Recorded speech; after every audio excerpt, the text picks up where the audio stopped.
Welcome to the Embodied Life podcast with Jake Potter. The Embodied Life podcast is brought to you by the Australian Centre for Embodied Practice, bringing the wisdom of the world's embodied and somatic practices together, intersecting deep thinking and embodied learning to restore goodness to ourselves and the world.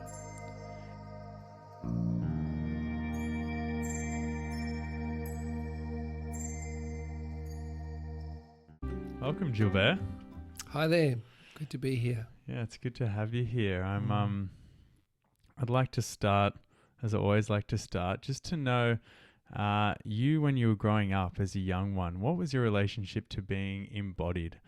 In any way that you could contextualize your embodiment as a young one. How did you sort of think about that or experience the world as a little young Gilbert out there in the world? Yeah, nice question and a nice reflection too. Look, I was very fortunate to be born on a little island called Mauritius, an exotic island of Mauritius in the middle of the Indian Ocean near the east coast of Madagascar. And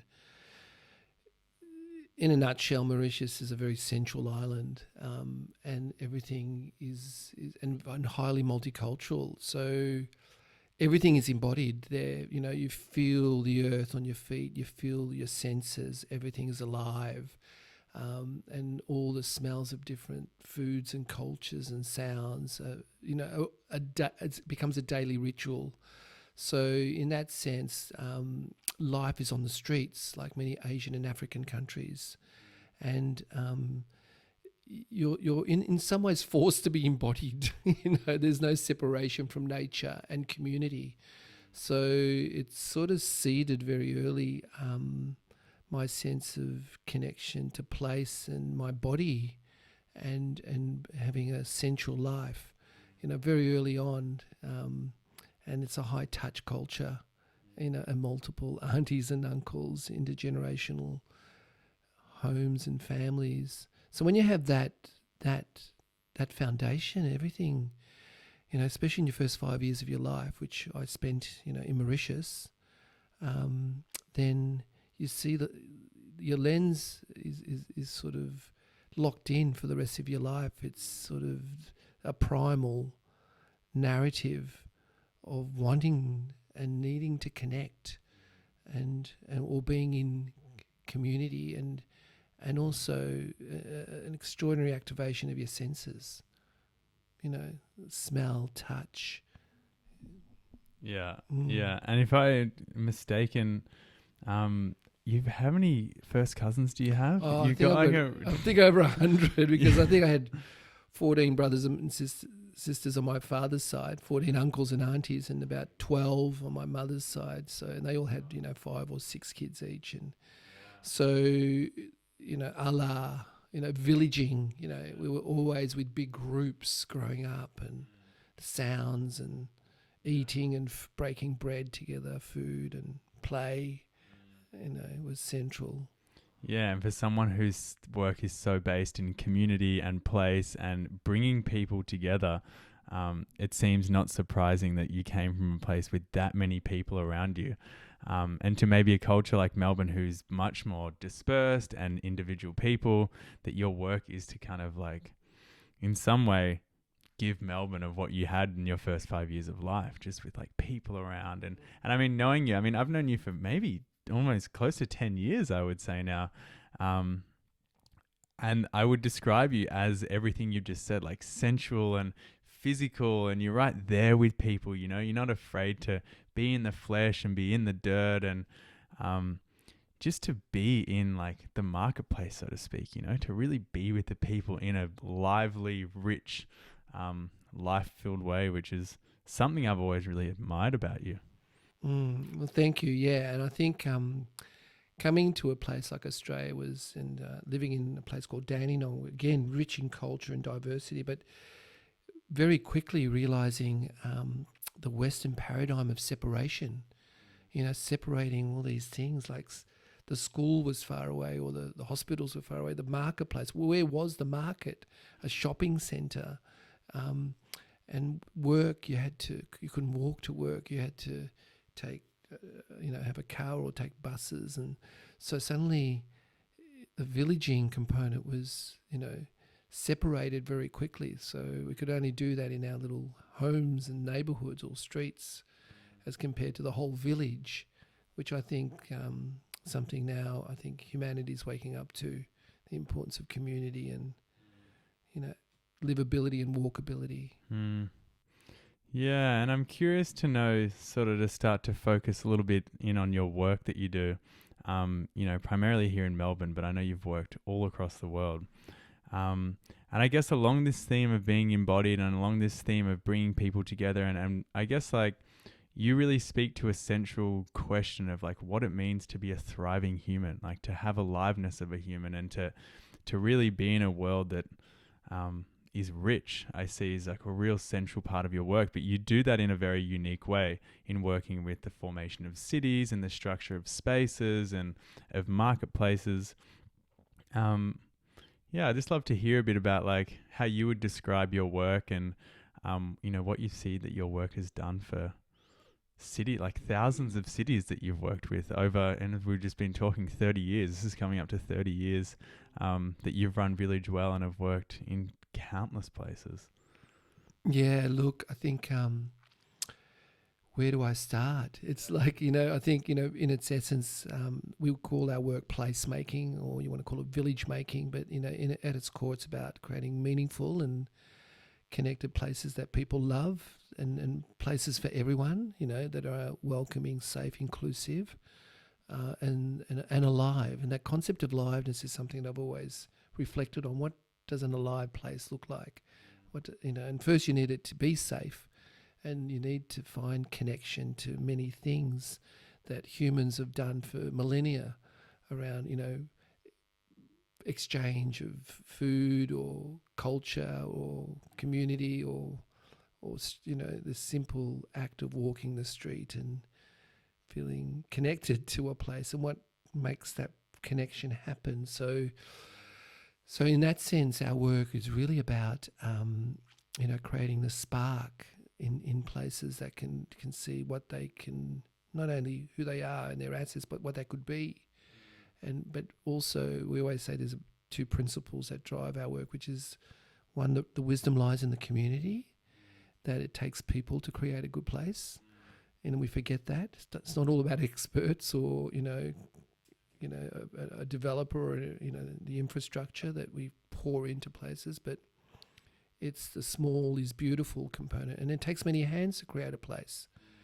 You know, it's not just one developer that creates docklands in Melbourne, which is quite, you know, can be seen as quite cold and brutalist, but it's many, you know, like a little street here where you are in Westgarth in High Street, Northcote in Melbourne, is like all the buildings are different, and there's, you know, the shop fronts have an interesting story to tell, and people love walking up and down the street. You know, there's public transport, there's walkability, there's trees, there's amenity, there's cover, there's public art, there's places to sit and watch people, there's places to, you know, we got high streets in the Western world, or English high streets, and Australia's adopted. We don't have the piazzas of Europe, or pocket parks and piazzas of France or Italy, which is different, because we're rethinking our cities now in a post-COVID climate change era. So our work really revolves around, you know, what I call power to the people, that it takes, you know, people to create a place, and we need good development and good planning, good urban design, and good participation of communities, you know, to lend a hand in that, to make that layering that we all also, wow, when we say that place has soul, what does that actually mean? And people go there like a magnet. There's a reason for that. You know, like the Laneways of Melbourne, or, you know, Abbotsford Convent. It's not just, you know, a blank slate. It's many things that us humans, I think, are going back to, and COVID has shown that sense of going back to what really matters, what has meaning, and what is local, and really honouring. And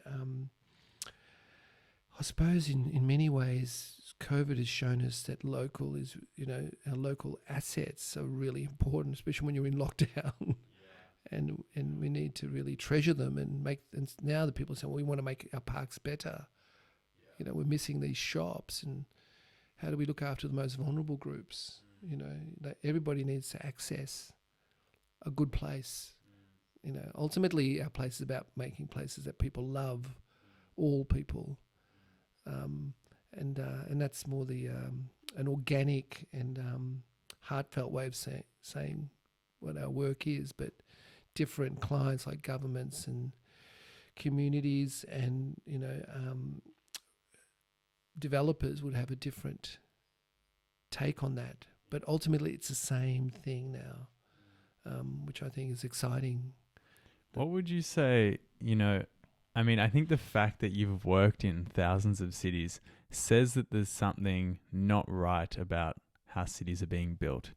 And I love that, like what does it mean when a place has stuff? Like you feel it, don't you? Like you walk into some place or a building or a city that's not full of nature. I mean, it could be a really man-made space, but it has some sense of soulfulness and it does bring you somewhere.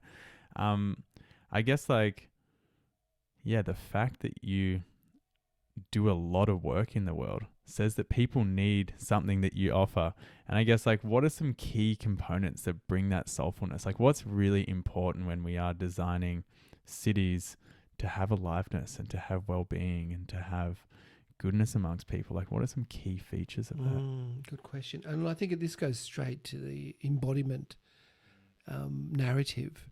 Because if we really want to connect our whole self to a place and feel safe and feel that we can express our creativity and feel fully alive, then it's those, what I call that DNA elements that need to be part of the urban fabric to unleash that creativity. And that can be what I call the components of walkability, People love to walk. The Italians do the passeggiata up and down. They love that in the hot evenings or even cold European winters. People love to walk, but we like to walk and look and see things that we are interested in. And so therein lies that concept of what I call civitas. The starting with our civic places that are powerful and free in a sense, like a town square or a high street, all public spaces, and obviously what dots those around are like the town hall or a library or a public art gallery, whatever those things, or community hub. Those are important pieces of the puzzle because it's where we meet, where we break bread. They're non-commercial as well. So, you don't want to over-commercialize a place that doesn't have soul. And then there's the nature element, having trees and nature and, the biophilic element of that flora and fauna of the local is embedded into that. When you look at a beautiful gum on a main street, you just can't help but look up in awe and see especially it's a flowering gum, you see all the rosellas there and lorikeets, and they're screaming away. And you're hearing not just human life, but bird life. So you're bringing, we need all of that in our places. And then, we're still in some ways in Western society consumers, not purely citizens. So in that embodiment, I suppose we want to consume. And what I'm seeing, which is quite interesting, is that purely economic exchange is starting to shift to also social exchange and cultural exchange and also spiritual exchange, what has meaning. So, of course, we want to buy food and we want to sit down and eat. That's something, in Melbourne anyway, that's like a ritual, isn't it? To have breakfast or lunch and outdoor dining. And so all of these components, and then we want activities. Sometimes we want to hear music or spontaneous dancing on the street, and the more we can create these spaces, the more we can create the conditions for our artists and our creatives to sort of take and have agency around these spaces. So then there's all these physical elements of lighting and signage and public art, and there's hundreds of elements, but they all sort of come together. As I said, sometimes it's the many hands that create a place. So when you get what I call a little bit of grit in a place, it doesn't look perfect, but it's actually beautiful in that wabi-sabi way. You know, you go, wow, this looks really cool. And psychologically, we're just in seconds, we're just grabbing all these cues. And then we go, wow, I like this place. And then, you know, when people smile a bit more and suddenly feel this eye contact, things change. You know, our bodies react very quickly. That's why doing the Laneways of Melbourne was a great project over a decade for us. That Flinders Lane to Graves, because we could see the transformation of these arteries into vibrant, intimate environments where buskers and musicians and dancers would spontaneously break out, and artists would come and do stencil art and political art, and these small, you know, that first generation of traders were artists, but who were also, they would make the best coffee and, you know, create the best bread, but it was in that space they were the best placemakers in some respects. So all that DNA of what I call creating place is in some ways every citizen knows that. I just happen to be looking and saying, okay, well, no one's putting all this together. You know, this place could evolve and can thrive. And why aren't people shopping in this locality more? Why are they leaving to a shopping centre? So, you know, the work evolved over decades, and now it's become, in some ways, a little bit more sophisticated because it's seen as a body of work and connecting mind, body, spirit in a way as we become more citizen-like, as we move from just being purely consumers, and we start to be more collectively self-aware. And we want to participate in a place, which is exciting. Yeah, there's this beautiful term that in watching it, I think it was a talk that you did of a participatory democracy. I kind of like that. It was like this engaged democracy, you know, where we play a part. That's right. And I think, you know, we as consumers, we're sort of like and over decades, we've just been taught in some ways to, you know, we want to buy things and we want to buy, you know, culture. We want to buy products and services. We want to buy, you know, self-awareness. But if we were to participate in activating our cities or animating our cities, you know, we'd be going back a couple of 100 years where we had the bards and the buskers and the flaneurs in France who would just, you know, the talk in public and create a sense of joie de vivre, and suddenly we want to connect more to what's real and authentic. So I think that participatory democracy, people are starting to realise, well, actually, I'd like to have a bit more of a say in my locale and how I live. And I'm not really happy with all these big buildings locking me up. And why do they need to be that big? Why is Paris or Barcelona only 5 or 6 stories and they're the densest cities in the world? You know, why can't we have a good livability and good density? And so people are starting to wake up and say, okay, and self-educate really, and to participate in the evolution of their places and cities in a much more, you know, citizen-like way, which I think is exciting. So it's more about creating an empowered citizen, an empowered community. And that's a very rare place to be, because most people feel like, oh, what can I do in my city, or what can I do? But we do live in a democracy and we can participate in that, and people are slowly waking up to that, which I think is exciting. And I think that's what's going to build resilience and a regenerative aspect to creating and evolving our places and cities in the future. Yeah, and that was, I guess it's a good segue, because, you know, part of what I've been thinking about it, you know, sort of preparing for this interview is, you sort of do this stuff on a large scale. Like you go into cities, you work with, large amounts of money, like doing big stuff. I think I can kind of credit almost like my whole livable life to you in some way. Like growing up in here in Melbourne, I work at the Abbotsford Convent, which you were largely a part of making that a community space and an art space rather than a huge, development for houses. All the lanes that I use in the city here in West Garth having something to do with that. Like a lot of the places that like I can really, I have benefited greatly from your sort of large scale, work out in the world. But for those out there that are like, not involved in the sort of spaces that you're in or not involved in councils and I guess like don't have a way to kind of change cities necessarily, like what would be some things, in urban environments and in city environments, like what are ways that people could kind of go out and be a part of the community and be engaged and be regenerative and really be like an active player in the community? Like what are some of those things that we can sort of each do? Yeah, look, I think there's a lot of what I call low-hanging fruit that people can do. And what I mean by that, I think the best place to start is start with yourself and start at home, wherever you live. The best places are the street you live in, because that's where you're going to have contact to your daily life.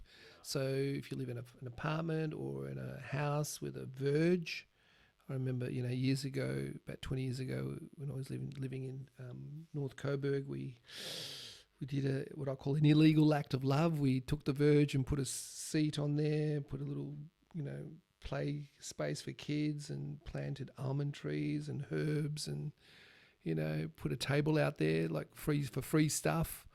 And it was all illegal and we got a slap in the hand by council. But then others started to do it in our street and it became over a 5 to 7 year period. There was like 7 verges and seats and suddenly we started swapping food and, it's that small really.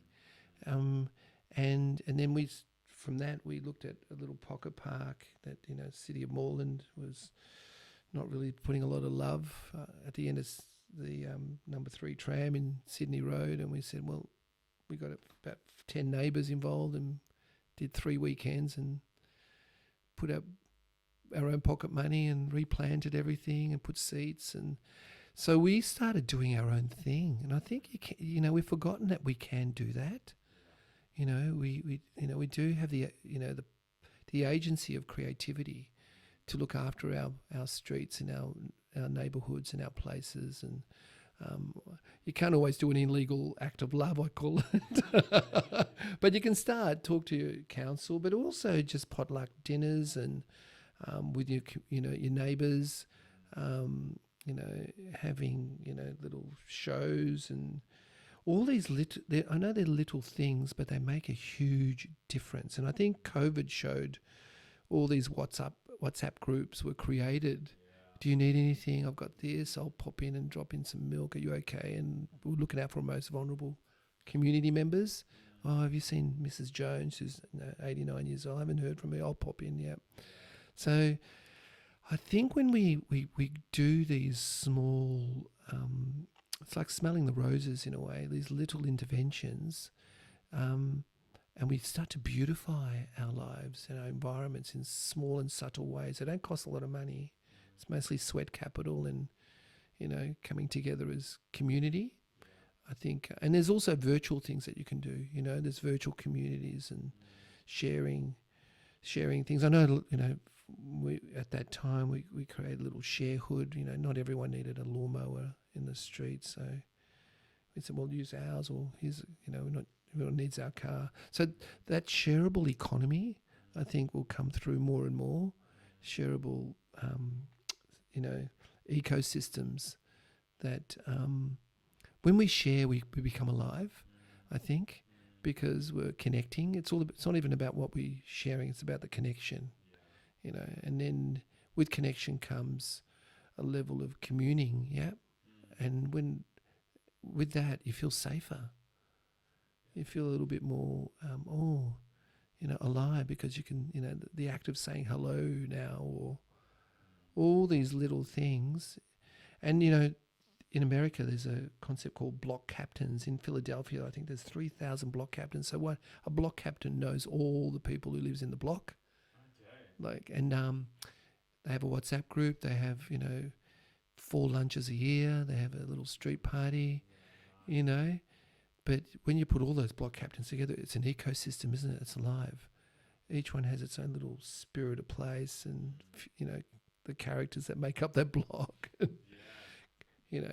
As I think it's the there's a number, and I've forgotten the name of the number, but it's basically 150 people is what you in this lifetime could know on a level that's intimate.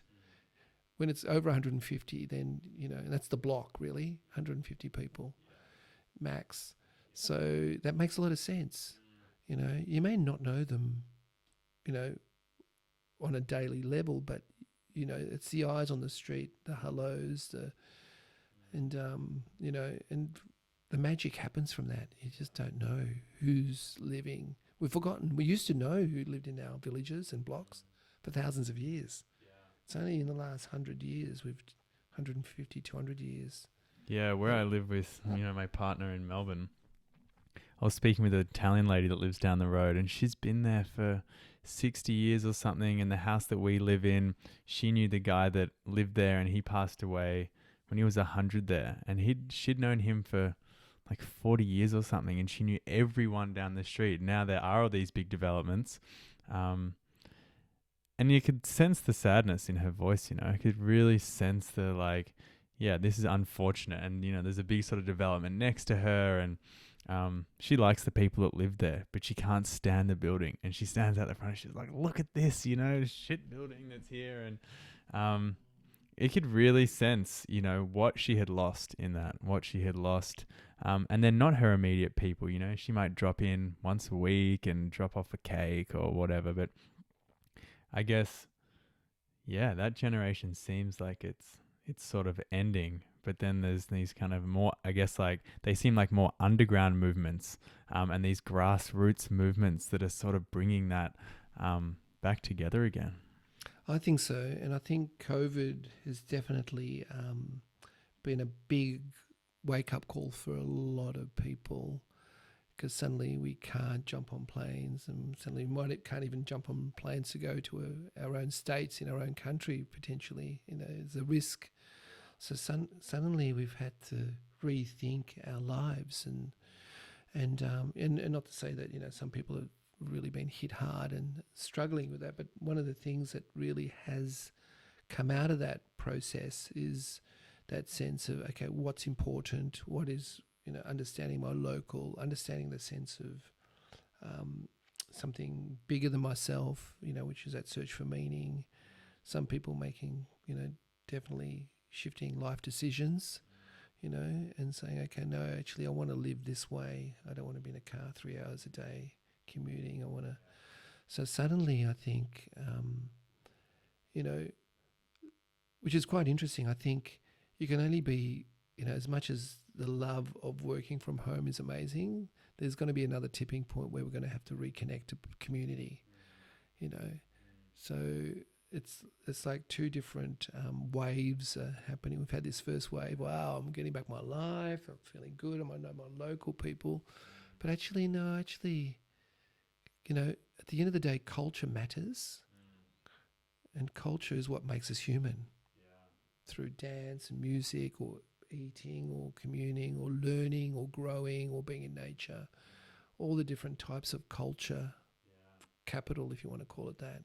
So there'll be another wave of that, but I think one that the distracting stuff is going to struggle. And what I mean, that purely consumptive component of culture, where people will start to search for a new narrative of culture, which has sort of always been there on the grassroots, but it'll lift up into a much more, larger. And that's what we're seeing with our larger clients and city-making clients. A lot of them are starting to realise the millennials and Gen Z, and they live in a climate change future. they don't see like there's 100 years left of my life or 50 years. They say, actually, things are radically going to change in 5 or 10 years. How do we contribute to making the world a better place in my community? And so I think that creates a great wave of goodness that's upon us at the moment, to do good. Yeah, I love that. I mean, I can so relate to that, like sort of like the two waves of COVID. Yeah, both of those currents happening at the same time. And yeah, I mean, do you sort of see it just going back to how it is or how it was, or do you see like there's going to be this real change, like with those sort of two waves in mind of where we're going? And I guess like, yeah, how that ties into the climate and how that ties into, because I think for me, it's like I had that experience. It was like, okay, we're local, and I connected with my neighbors heaps. And the beautiful thing about that was my neighbors are so different to me, but we had this connection and we looked after each other. Yeah, and then there's this whole online sort of thing going on now where it's easy just to sit at home and not see someone, and we have like an online culture more now, like meeting up on Zoom rooms and FaceTime and WhatsApp and all that. Yeah, I guess like what challenges do you see on the rise in terms of culture, or like what benefits are sort of like coming from this, and how maybe the climate ties into that? Yeah, look, I think the jury's out a little bit. I think with your question, I think we're still yet to see what will unfold. But I think one thing, everything's changed. And what has changed is massive change. There's massive change in how we work. There's no way pre-COVID that, your boss would have let you work 3 days a week from home. It wouldn't have happened. In that first 6 months of COVID, the lockdown, 6 to 12 months, we saw that it can be done, and we're still productive. People are happier and have a much more work-life balance. Okay, well, that's fine. And then people now, we're starting to see, only in the last couple of months, the trend of wanting to reconnect to their workmates and their community and city life. Obviously, safety needs to be there on many levels. So I think in that sense, everything's changed, and the key element is that we're coming back to what I call the sacred balance in that people have in themselves. And there's people in negotiating that and being more courageous, or making life decisions. Actually, no, I want to, have a sea change or a tree change, which we've seen tens of thousands of people in Melbourne leave the city. But there's also going to be an extraordinary rebirthing of our city, I think, and I'm part of that process at the moment in the city of Melbourne. Again, seen as it was, I think, for 7 years in a row, voted the world's most livable city until recently. And now I think what we're seeing is that it was the world's most livable city in the beginning because it had artists and creatives and culture. We'd lost that in the last few years. And now with rentals maybe dropping by 20, 30, 40, 50%, it'll be affordable for diverse groups of creatives and startups to come back to our cities. And we're asking, what is our city for? And what is our communities for? So I think that will attract the next generation of evolving, because the cities are about culture, yeah? In the suburbs, you can only have so much culture because, the city has a critical mass of that civic and cultural assets and anchors. And that's what people love, to be in the larger tribe and to, have that spiritual exchange and cultural exchange, learning exchange, so I think there's that need to grow and be with others. So it's going to be what I think in many ways very tribal and villaging of our cities and places now. And you'll be able to go very specifically to pockets that are relatable to where you're at in life, yeah? there's certain places in Melbourne that I connect to my tribe. So, and there's other places for others. So I think, but having the choice is amazing, and it'll be the same in suburbs. And our homes and streets will become places, as they are already, through technology. And but we will yearn to connect. Again, this is the embodied element. You can only embody so much, I think, on Zoom. When you're in a room with a bunch of people, the chance encounters and the spontaneous conversations and our energetic connection when we're looking eye to eye, and it's a very different. I think we'll be honouring and valuing that much more in the future. Yeah, and that's sort of, I guess, like as we sort of think about the future, I'd also love to talk about the work that you're doing now, this new project, Epoch Institute. That's right, yeah.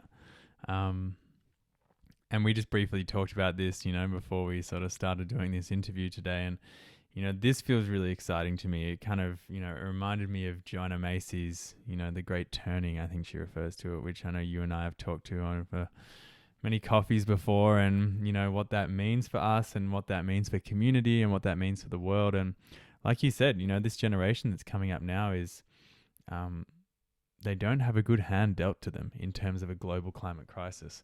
Like, they've got a serious thing, or a serious mission ahead. And you just referred to it as the 10-year turning? The transition decade. And so I'm wondering if we can kind of speak about that, because I feel like, I know that the work that you do also really involves climate, and I know that you're a big sort of advocate for that, amongst all the facilitation work. But I guess, could you speak a bit about, this Epoch Institute? It's Institute. And it seems like revolutionary in bringing together worlds, integratively to hopefully, change something in this decade. Otherwise, stuff might not be going too well, for kids and for grandkids out there. That's right. And that's right. Look, I'm about to turn 60 in a year or two, and I'm thinking, my God, usually people like me, they're already planning for their retirement. I'm actually planning for a new life, in the next, so the Epoch Institute will be launched in about a month or so in South Melbourne, in Cecil Street. And its positioning is about reimagining people, place and planet. And I think that's the work for our time, the reimagining what it is to be human, what it is internal, and what it, I think yes, exactly, internal. And I think the people, place and planet piece hasn't been brought together. And myself and my partner and a couple of other partners, came together. Emanuela, Steve, and Kath, my partner and two colleagues, really understood deeply that to create a physical centre is one thing, and we will, one that will be beautiful and will invite people in because it'll have collaborative spaces and workshop spaces and Zoom rooms and like-minded people coming together, I think is a key. So, but the Institute itself, its work will be about promoting and inspiring and educating individuals and groups to live and act more consciously, so that both communities and the planet can thrive, in that post-COVID climate change future. That's a big statement. So what does that mean to live consciously in this time? And I don't think we've had elders to actually give us that rite of passage. And the Epoch Institute will be and the narrative of the Epoch Institute of reimagining people in place and planet will create those, what I call micro skills, both of how do we live a good life, but how do we live a good life also as a community? What are those micro skills to live and commune together in groups? We just weren't taught that at school or at university or anywhere. And what are those, individual micro skills of being embodied in a place and Because, we have so many traumas in the background, of childhood traumas and physical traumas of the city and being quite brutal and the loss of community. So Epoch will be both inspiring, educating, and with a learning platform for hopefully giving these micro skills to future leaders and citizens, what I call integral skills, to be human at this time and to be regenerative and to be adaptive and to be flexible and to be resilient. It's just what we're going to have to be in a climate change future. So now's the time to ramp up, get into fifth gear, I say, because it's not like we're just going to twiddle our thumbs and wait for things to happen. We just don't have the time to do that. And if governments don't step up, or business or other institutions, then citizens need to step up. And I think that's the platform that Epoch wants to create. So hopefully it'll be a not-for-profit institute that will have a copyleft strategy, not a copyright strategy. So we'll give away a lot of this knowledge to people and to start supporting young people in particular, but also a base for enlightened planning and development and city making. We're going to need new cities that are very adaptive, that can be regenerative and, make food, make culture, make community, make energy, be energy positive, not even zero carbon. So I think one of the key words of Epoch Institute is the regenerative. We need a regenerative world, but we need regenerative people and regenerative communities, regenerative buildings. Really, at its essence, putting back more than we take out. We just don't even know what that is. So we've got technologies to do that now, which still haven't been embraced, but we need human soft skills around that as well. We need both. Technology is not going to save us from a climate change, doomsday scenario. Of course, it's going to be a big component of that, but we need good, conscious citizens and people with new tools and skill sets to act and to collaborate and to build these new stories. And hopefully Epoch Institute will be a birthing of these many stories. We've been looking for a decade for a place like this, and then when we decide, well, there's nothing like it, we're going to have to create it. So it's been a dream of 30 years, and Joanna Macy planted that seed with me 27 years ago. And lots of my elders, Arnie Mindell, in that process-orientated psychology world, and all these other movements, multiple movements from the Schumacher Institute and lots of other groups around the world who are doing just good things. So we're not, we stand on the shoulders of those who've come before us. So we're not going to be we're not going to be reinventing the wheel. We don't have time to reinvent the wheel, but it's about how do we bring this together quickly and share it online, but have also a beautiful physical centre for Melbourne, at least, and the community of Melbourne. So we have to work where we're at. So to plant those, it's planting the seeds of possibility and praying for the rain of grace.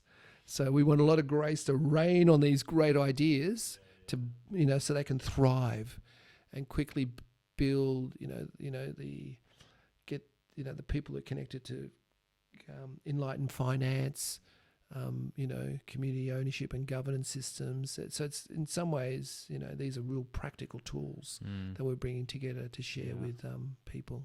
It's very exciting. Yeah, it's very exciting. I mean, I feel lucky that I live in Melbourne and I can come and check it out and hang out there. But I guess what really strikes me about the work that you do is, in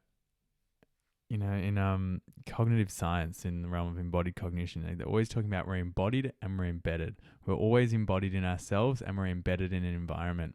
And I guess the work that you do has this beautiful circulation going through people, us, or like self, people, place, planet. You know, there's just this like circulation between all these things. And to kind of go back to like your first point, like how powerful it is to create place. I mean, a lot of what goes on is like, you know, development from the inside out rather than development from the outside in.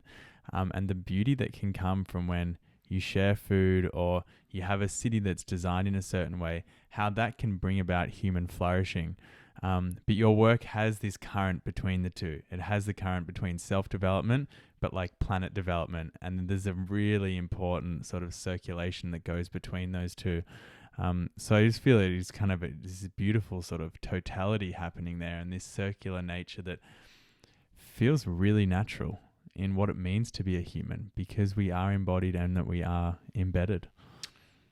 Absolutely. And I think you've just nailed it. And, you know, it's just, I think it's the work for our time that we are in this sacred blue planet.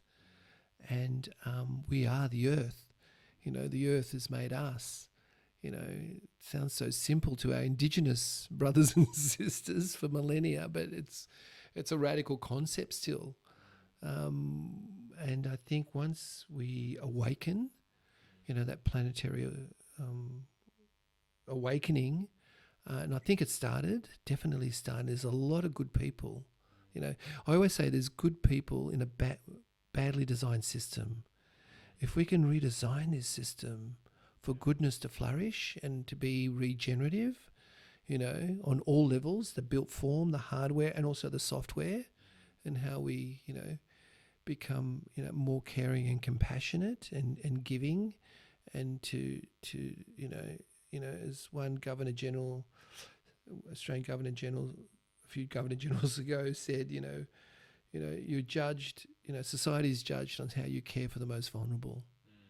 You know, that really hit me right between the eyes. And it's like, I think this is where we're at, you know, in this time where we've, you know, the rich gets richer. And I think for me, the most important value of placemaking is equity, which is interesting in itself, isn't it? It's not about the built form or livability, it's equity. So if we can build that sense of equality and equity and access to, you know, we should have access to free education, health and transport, I think, as basic, fundamental. And then that opens up a possibility. And I was very lucky as a migrant refugee young man coming to Australia in '68 and then through, you know, a progressive radical government like Gough Whitlam, you know, basically made our health system free and health education free to people like myself who were from poor backgrounds. And it gave me that window to say, okay, well, you're giving me this, I'll do the rest. You know, I'll work hard.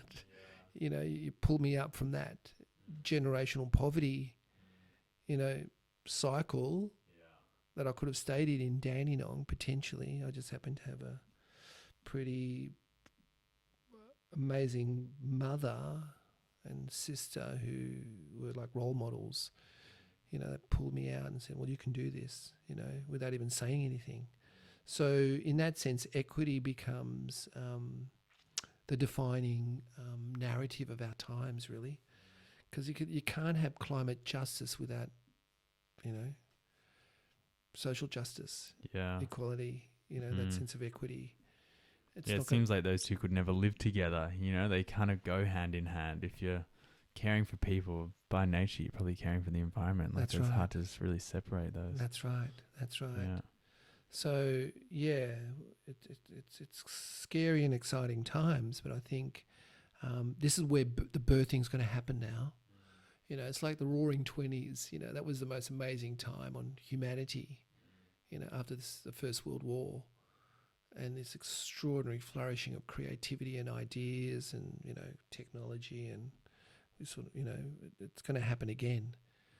So hopefully it's the regenerative 20s, that we regenerate ourselves, our communities, our ecosystems, and we can do it. You know, we know when we've seen how ecosystems can come back when we leave them alone and or plant 1 million trees or stop polluting the air. Somehow nature knows its DNA of renewal and resilience, and suddenly says, here's a mirror to us. Hey, remember the birds, remember the sounds of trees, and here's some fresh air. We suddenly stopped. So there's those moments. I think it'll be a flourishing of, my hope budget is bigger than my despair budget. I've always worked on that. And I can see thousands, tens of thousands of new ideas birthing very quickly in this transition decade. As Joanna Macy talks, the typicologist, Buddhist scholar, that, we're in this great turning, and we do have a decade, and we need to really all up ourselves and really put in, the best we can to, and work together. And, those strong qualities of humility and gifting and compassion and care and that searing light of your fierceness that, we can do this, will attract good people, so it's pretty exciting times. Yeah, beautiful. I feel like, as a note to end on, what a beautiful, I mean, it feels, and like you said, some of us can just do the small things and some of us can do the big things, but in also the work you do, there's those people out there doing it from, system change that is like big coming, inwards, and then the people that, you start a small swap food thing in your street, and you give a really comprehensive view of becoming and of what it means to be a human in this world. I think it's quite magnificent, and I feel really lucky that you're out here in the world giving all that you give, because it's needed. It's really needed. Thank you very much. Yeah. It's I feel very blessed to be doing this work, and sometimes I wake up going, oh my God, today's a good day to die. But you know what? A little bit of my ego dies that day. That's what dies, and then you sort of get nourished, and off you go again, because there's always good people around.